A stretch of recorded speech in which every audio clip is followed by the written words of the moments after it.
Milo bumps into a chair. The chair didn't move. He walked into it, and somehow, the first word out of his mouth is sorry. Not to a person, to furniture. If you've ever apologized to a table, beaten someone else to the punch when they were 5 minutes late, or said sorry before asking a completely reasonable question, you already know exactly what this feels like. And it's not politeness. Something else is going on underneath it. Here's what nobody tells you about chronic over-apologizers. It's not that they're overly polite or unusually kind, even though it often looks that way from the outside. It's that saying sorry has quietly become a survival tool rather than a social nicety. And once you understand where that tool came from, you'll never see it as just a bad habit again. Let's start with what an apology is actually supposed to do.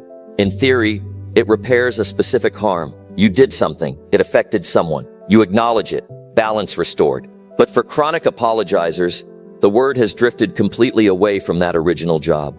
It's no longer about repairing harm. It's about managing tension before it even has a chance to build. The moment they sense any hint of discomfort in a room, a pause, a slightly flat tone, someone glancing at their phone, their brain fires sorry, like a reflex. The same way your hand pulls back from something hot before you've consciously registered the pain. Psychologists sometimes describe this as an early hypervigilance pattern, a nervous system that's been trained to scan constantly for signs that something is about to go wrong. And it usually gets built somewhere specific. A lot of chronic apologizers grew up in environments where moods shifted unpredictably. Maybe a parent who was warm one moment and irritated the next for reasons that were never quite explained. In a home like that, a kid learns fast that waiting to find out what caused the tension is dangerous. It's safer to apologize preemptively, to smooth things over before anyone even knows what happened. The logic isn't I did something wrong, it's something might go wrong, and if I say sorry first, maybe I can stop it. But wait, it gets more specific than just childhood conditioning. There's a concept in psychology called anticipatory guilt, where a person feels guilty not for something they did, but for something they're afraid might happen because of them. It's guilt with no crime attached yet.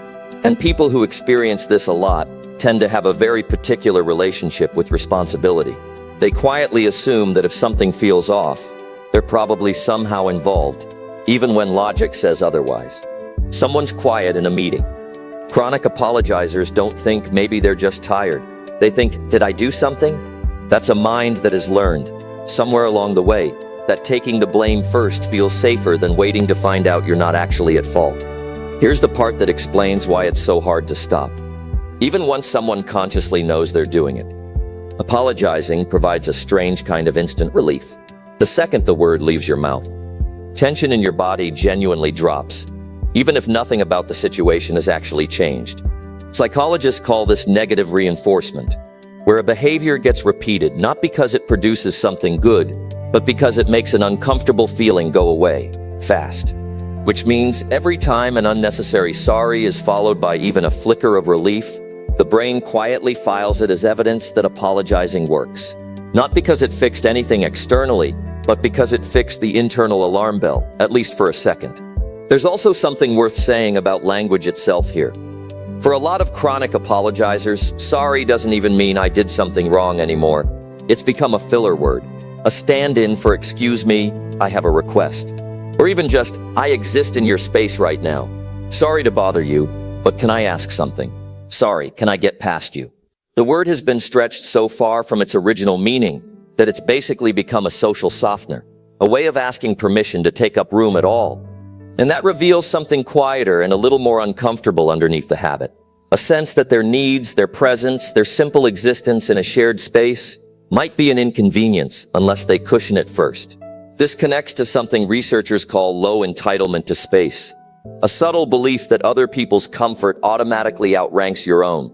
It's rarely a conscious thought. Nobody walks around thinking, I don't deserve to take up room. It shows up instead as this constant, low-level impulse to shrink first, apologize first, soften first, just in case. Now here's the part that might reframe this whole pattern completely. Over-apologizing often isn't a sign of weakness. It's frequently found in people who are unusually attuned to others. People who pick up on subtle shifts in tone or mood that most people walk right past. That sensitivity isn't a flaw. It's often exactly what makes them thoughtful friends, careful communicators, people others feel unusually safe around. The problem was never the sensitivity itself. It's that somewhere along the way, that sensitivity got wired directly into guilt instead of simple awareness.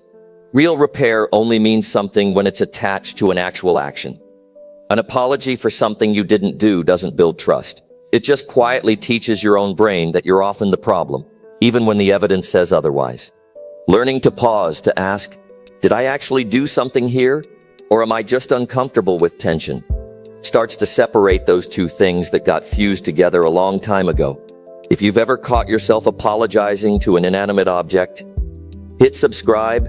And if you want to understand why some people feel guilty, even when they're doing absolutely nothing, that video is going to explain more than you expect. Click it.